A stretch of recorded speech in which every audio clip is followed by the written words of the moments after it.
Tyler Crow, we've done a lot of videos about QuantumScape. On the 14th of February, we got earnings and we got a really big piece of news. And frankly, I mean, this is kind of hyperbole, but maybe not entirely hyperbole. It's something they did that I think is a little under the radar for most people that don't follow the company, but it might actually change everything. Yeah, we've talked about it before. There was a lot of paths that they could take, and it looks like they picked one, and they're going to go head on full steam on that down that one path. I'm Jason Hall. This is Investing Unscripted. This video is sponsored by The Motley Fool. If you're looking for even more great stock ideas, go to our special link. Go to fool.com/unscripted. The Motley Fool is going to give you its 10 best stocks to buy right now. Okay, Tyler, company reported earnings, still basically pre-revenue. So we get an update on the balance sheet and where they're spending money and what's going on. But the bigger information is in the press releases in between with status updates on where they are with their development cycle. Before we get into that, though, let's just a 30-second primer for people that don't know QuantumScape super well. What is QuantumScape? What do they do? What are they trying to do? QuantumScape wants to build a battery, and not just any battery. What most automakers think is going to be the battery that unlocks EVs. Like we've had electric vehicles today, QuantumScape's battery technology, solid state batteries, a much better way of charging, discharging, battery life. So there's a whole bunch of qualities about the battery that's just better, like orders of magnitude better than current batteries. It's more or less been a science project to today, but it looks like the rubber hasn't quite hit the road yet, but it's looking closer and closer to actually getting there. And that's where we're at today. Is a lot of developments have happened and a lot of choices have made that's going to kind of shape how this business happens over the next couple of years. Yeah, you hinted at a couple of things there. That the first thing I want to talk about is the business model, right? They've been building the underlying technology and trying to refine it, moving it out of the lab and trying to move it closer and closer into commercial manufacturing at scale. And a lot of good partners lined up, OEM partners lined up. We've talked about Volkswagen a lot. This is probably the most important partner because they were a pre-IPO investor. They have a big joint venture in place already with VW. But one of the videos that we did that I think it might be good to look for people to look back on is monetization, the different ways the company can make money. And one is by taking its technology, licensing that technology to manufacturers, and then they get some licensing money or royalties or however they structure it. They could do manufacturing themselves. They could do a joint venture where they have a manufacturing partner that they work with, or some mix of all of those things. And like I said, we mentioned Volkswagen. We know the JV partnership that they already have there. But the under the radar move, again, anybody that follows the company, it's a big deal. But I think broadly, it's something that's probably not getting a ton of press. But the under the radar move was the announcement they made about the new CEO. Let's talk about why this is such a fundamentally important thing and what it signals for the change that's happening with QuantumScape. The founder of the business, Jagdish Singh, who was the CEO of the company, kind of an academic material science person, the person who started this whole thing. During the fourth quarter earnings announcement, he announced that he was going to be succeeded by, effective immediately, by Dr. Siva Sivaram. And the reason that we thought when we saw this was kind of like a game-changing choice was that a person who's basically like a process manufacturing expert. Everything he's done in his career previously was building facilities and building production lines to actually take advanced technology from the lab and actually building businesses out of those laboratory products. And Precision manufacturing at some of the highest scale and the most necessary precision, right? He's done it in semiconductors, memory storage, a lot of these products that we think of today as advanced manufacturing, right?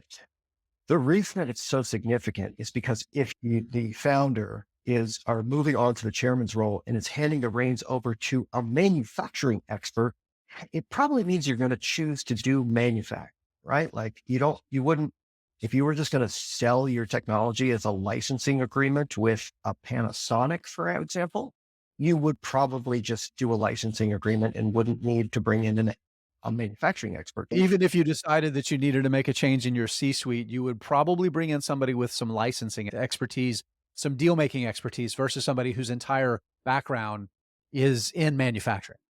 Yeah. So when you see that, it's basically, okay, we know now with like definitive conclusion that manufacturing is going to be its primary revenue source. It might still do some licensing, maybe, But Right. this is the move you make when you want to own your production lines. You want to own your manufacturing. You want to be the person controlling everything that you do. It will take years for us to decide whether or not that was the right move to do, but it is a choice. And investors now need to know that this business is not going to go down probably it's not going to go down some other route. It is going to be a manufacturing company.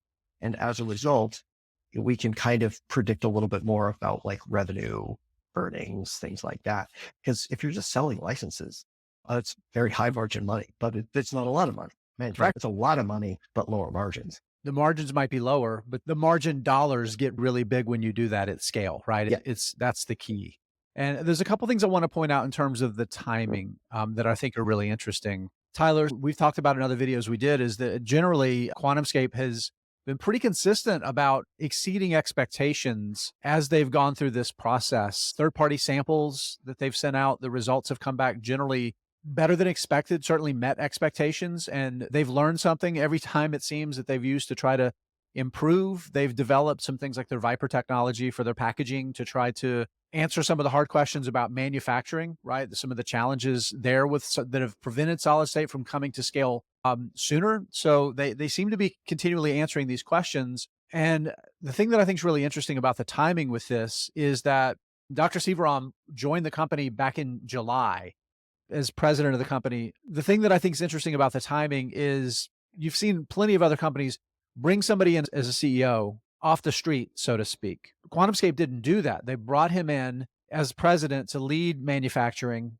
And there was a period of time, more than 6 months from the time he was brought in, time he was appointed as CEO. But it feels clearly that this was the part of the plan from the beginning, is the succession planning.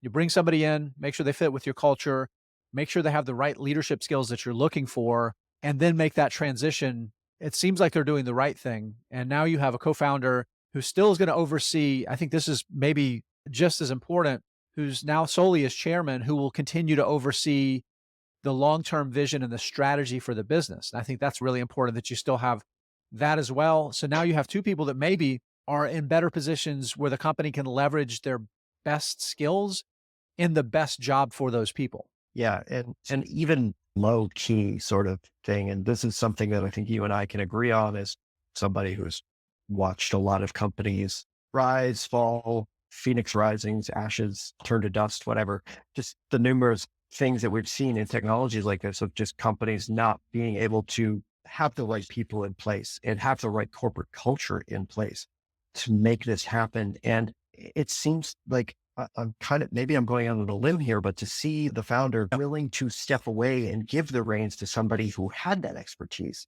kind of goes to show there's a certain maturity there.